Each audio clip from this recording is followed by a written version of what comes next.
Well, good morning. We're going to go ahead and start another reading lesson today. And today we have a skill station day, so you're not going to need your reader book. You're only going to need your work text. And I hope the lighting is okay because it's kind of dark in here.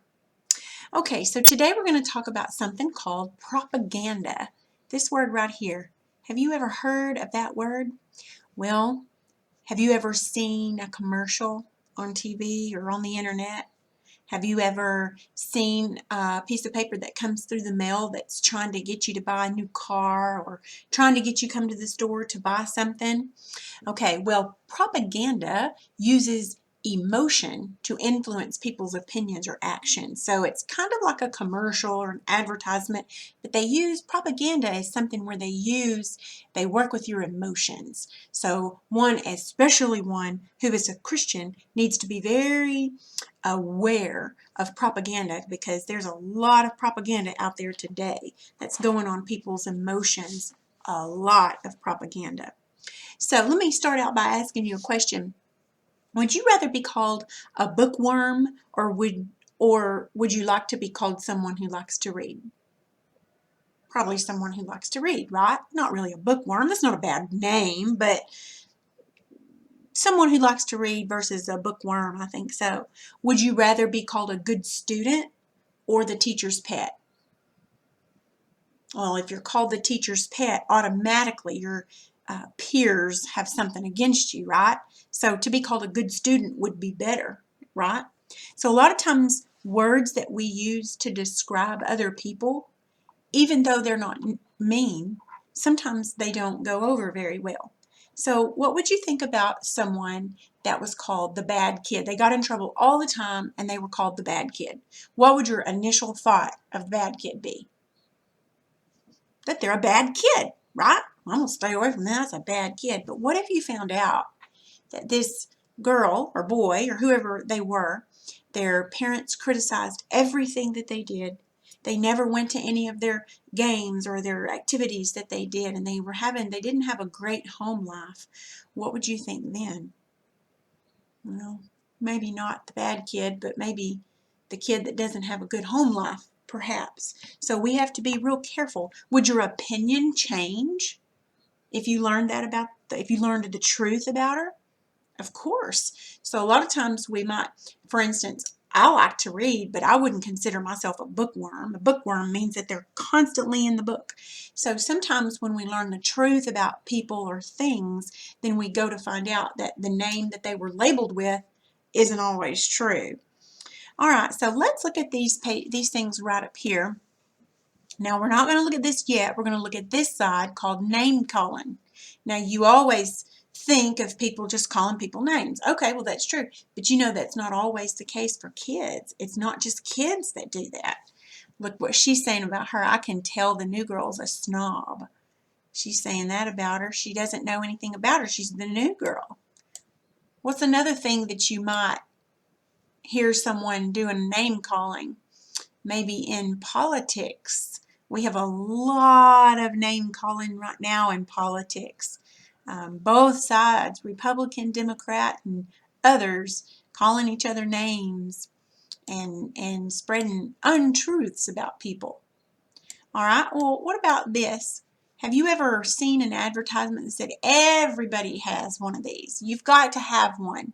Okay, that's called the bandwagon. And I'll give you a clue or a history lesson, I guess you might say, as to where the word bandwagon came from. You ever heard somebody say, let's jump on the bandwagon?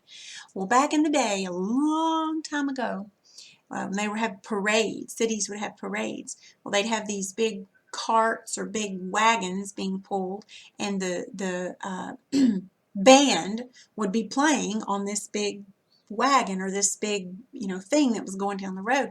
And so many times people would get so excited and pumped up about the music, what was going on, they'd jump up on that bandwagon so they could listen to them more closely and go along with them. And so now whenever propaganda says, oh well, everybody has one, everybody's using one, well, if they use that kind of propaganda, that's called bandwagon. So look at this kid in this picture. Everyone else has one. He's telling his mom he needs one of these hula hoops. He says everyone else has one. That's propaganda called bandwagon. Look here. they're watching something on TV called the Silly Hat Club, and he's saying, "Oh, we should join too." So the people on the TV are advertising, saying, "Oh, you got to do this, you got to do this. Everybody's doing it," and they're like, "Oh yeah, let's do it too." So those are two different kinds. Now there's lots of different kinds of propaganda, but these are just two: name calling and bandwagon. And these are just real simple ones that we've learned about. Now we've read a story about. And we read a little bit about World War II, and we learned about Hitler. And Hitler made all of his people wear these uniforms and go down the streets with flags and playing instruments, and he made his campaign look to be just wonderful. And it's like everybody's got to get on board. Everybody's got to get one of these uniforms and get one of these flags, and let's get patriotic. But the truth was they didn't realize what his campaign meant, and it meant killing lots and lots and lots of people that he didn't like. So once they learned the truth of that, they would no longer want on the Hitler bandwagon. So as Christians, we need to be very, very aware of propaganda and these things that are trying to pull us in, and not to use our emotions. We always should use discernment and wisdom, knowing what God's Word says about things. Okay, so let's go ahead and look in our work text page. You've got 2 pages today, page 244 and 245. If you'll go ahead and get those out. All right. On page 244, there are 4 illustrations of the kind of propaganda we've talked about. Now, it says to look at the illustrations and then answer the questions. Okay, so you see that first guy, he's a politician. And he says, "My opponent is a coward." So what type of propaganda is this? Is this name calling or bandwagon? That's easy. That's name calling. So put a check mark beside that, or an X or something beside name calling. Now, what does the politician want you to do? Vote for him. So that's what you'll put at the bottom on that line right underneath that. He wants you to vote for him. So he's using name calling propaganda. All right, look at the one right next to it. You see that big billboard? It says 20 million Americans trust Cellcom. So can you. So what is that? Is that name-calling propaganda, or is it bandwagon propaganda? That's bandwagon. Everybody's got it. Everybody's doing it. So you need to too. So you'll check mark bandwagon. So what does this company want you to do? Buy their phones. That's what they're trying to get you to do. This is propaganda. Okay, look at the next one. There's a sign on a fence. It says, "Join the crowd. Ingles Ice Palace, 7 p.m. to midnight. Skates free on Tuesdays. Come one, come all. Meet your friends at Ingles, $2.50 a person." So what kind of propaganda is that? Name calling or bandwagon? There was no name calling in that. That was just bandwagon. Everybody's going there and everybody's doing it. So you're going to check mark bandwagon. Now, why does Ingles want you to come? So they can make money. The more people that come, the more money they make. Because see what they put, it's $2.50 a person.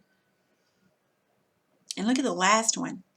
There's a man on the news, and he's saying, "We need to force these greedy, evil poachers out of our country."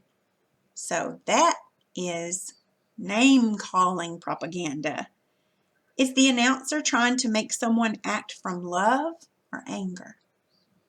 Anger. He's trying to get everybody mad. These poachers, which might be something to get mad at. All right, look at the next page, 245.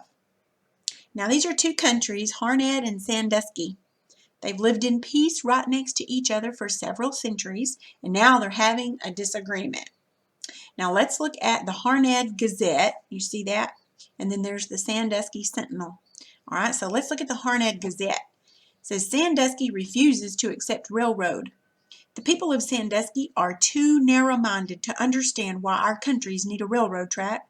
They are so uneducated that a person cannot reason with them. Besides that, they're too greedy to pay their fair share of the proposed track. Instead of endless, fruitless talks, we should force the people of Sandusky to have the railroad built. If we insist that they allow us to build the railroad through their country, they will not resist us. They are too cowardly to go to war, and even if they did go to war, they are so clumsy and awkward that we could beat them within a few weeks. Then we could have our railroad in the country of Sandusky, too. All right, let's look at the Sandusky Sentinel. It says, people of Sandusky favor airplanes. Who ever heard of putting a railroad track through two countries? Nowadays, everybody's using airplanes for transportation. Wealthy Americans use airplanes. That's why we should too. Just yesterday, our workers were at the Congress holding a peaceful demonstration in favor of airplanes. All our workers, the brave policemen, daring firemen, brilliant doctors, they all want airplanes. We should not be left behind the times. We should join the advances of the world and turn to the use of airplanes for transportation. All right, so let's answer these problems about those things above. Now, on number 1, it says, does the first article, the one from the Harnett Gazette, does it tell why a railroad would be better than an airplane? Nope, it does not. So you'll put no there. Does that first article tell why the two countries should have some form of transportation to share? No, it doesn't. Number 3 says the second article says that all workers want airplanes. But how many types of workers does the article list? Only 3. They list policemen, firemen, and doctors.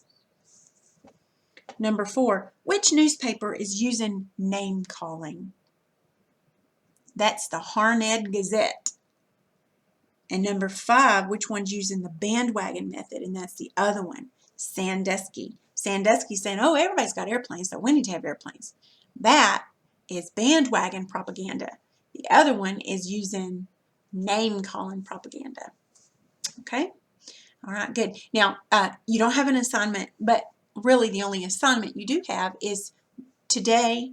I want you to, if you're watching TV or if you see stuff come in the mail or you have a newspaper or magazine or something, pay attention to the advertisements and the commercials, whether they're on TV or in a paper or newspaper.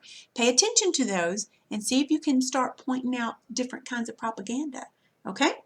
All right, that's all your lesson for the day.